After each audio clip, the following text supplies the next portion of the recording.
Hi and welcome to the CEO Update. Today we have a meeting with Minister Simeon Brown around the energy sector and the importance about having renewable gases in the sector for all New Zealanders to use while we go through some energy challenges. I also met earlier the week with Building and Construction Minister Chris Penk, and we talked about the lead-free regime. You'll be aware that that is coming, and we're trying to get an indication of the timeline from MB so we can make sure the stock movements happen in a timely manner. The Minister for Building and Construction also announced a new regime for the granny flats or buildings that are 60 square metres or less that go on existing properties will be able to avoid a resource consent and a building consent process. Now what we like about this announcement is obviously that is announcing plumbing, drain laying self-certification for the industry. And is it something that we will support? So we've already engaged with Minister Penk on this, and there'll be some further feedback that we'll provide as part of the public consultation. We're doing our biggest apprentice PGD qualification review in more than 30 years. And there's a whole lot of dates around roadshows that we're going to communicate with apprentices, hosts in the industry about the changes for those. These are really essential that if you're employing apprentices or if you're an apprentice yourself, you turn up to these roadshows because they're talking about our big change, which is having work-based training recognised in the workplace. So it's really essential we get good turnout and we can have feedback around that. And on the apprentice regime, we've got the ARG, which is the Apprentice Representative Group. And I'm really pleased that's been led by Colleen Upton, and we've been able to give some strong feedback to TEC, the WDC and other government agencies about what is actually happening in the training regime on the ground. So yeah, there's a lot happening in the advocacy stage. We're still dealing with some water issues here in Wellington, but we're really focused on making sure that we've got good outcomes for the industry. So in Master Plumber benefits, we've recently announced our Waitomo deal that we've signed a partnership with them, which really gives a low-cost fuel option for all our members.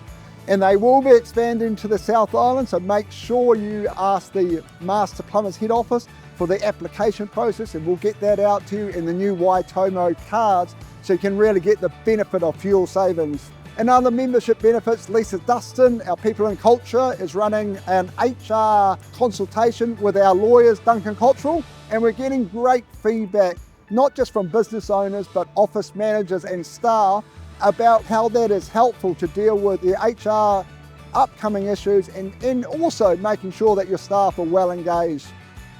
And then finally, obviously we're really excited in August 22nd, 23rd to host at Wellington the Leadership Forum, and that's for branch presidents and associated executive team to come and really understand what Master Plumbers is doing for the next 12 months and how we can help you with your branch events. So we're really looking forward to it. We've got some great guest speakers.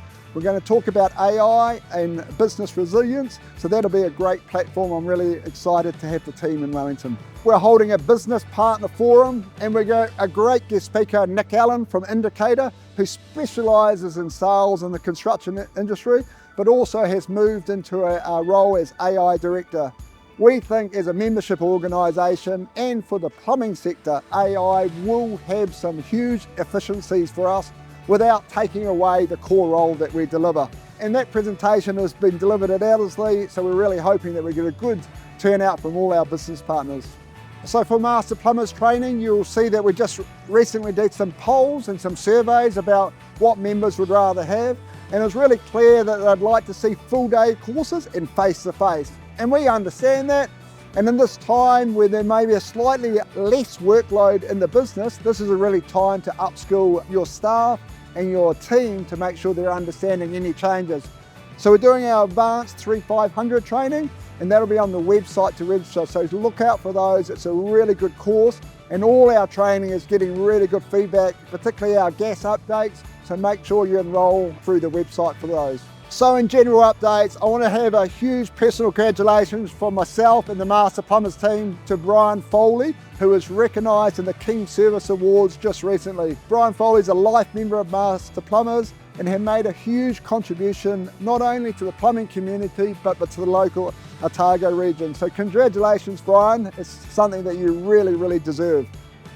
In other news, we've got the NAWRC Awards coming up in Wellington, and we've got some outstanding candidates representing the plumbing sector. Maria, who's had some great publicity on 7 Sharp and 7 Days, but also obviously one of our finalists in the Plumbing World Scholarship Awards at Master Plumbers Conference. We've also got Phoebe, who's up for a major award with her leadership in the industry, and Georgia. And these are just examples of the great wahine that we've got in our industry, and we need to celebrate the success they've had. So hope you go well at the NAWA Awards, and I look forward to seeing you there. So as you know, we've got a new Master Plumbers President in Grayson Allen, who is taking the opportunity now with part COVID to really get around the regions. So I spent some time in Invercargill and Queenstown at recent branch events, and we had great turnout at those events, and they were well organised and really good interaction with members.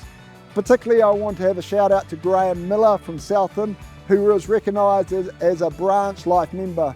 Graham Miller has done a tremendous job running our branch in several terms and is a great advocate for supporting Master Plumbers. So again, a great shout out to Graham Miller and to the Southend and Queensland Lakes District for a great event.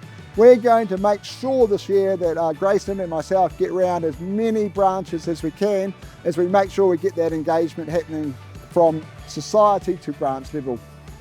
So look, that's a wrap for me today. I've got a visit over to Parliament to see the Energy Minister. Again, it's been a busy time.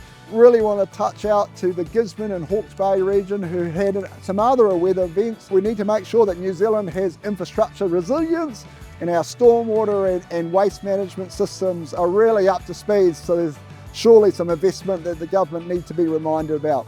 But in the meantime, keep safe and I'll see you next time.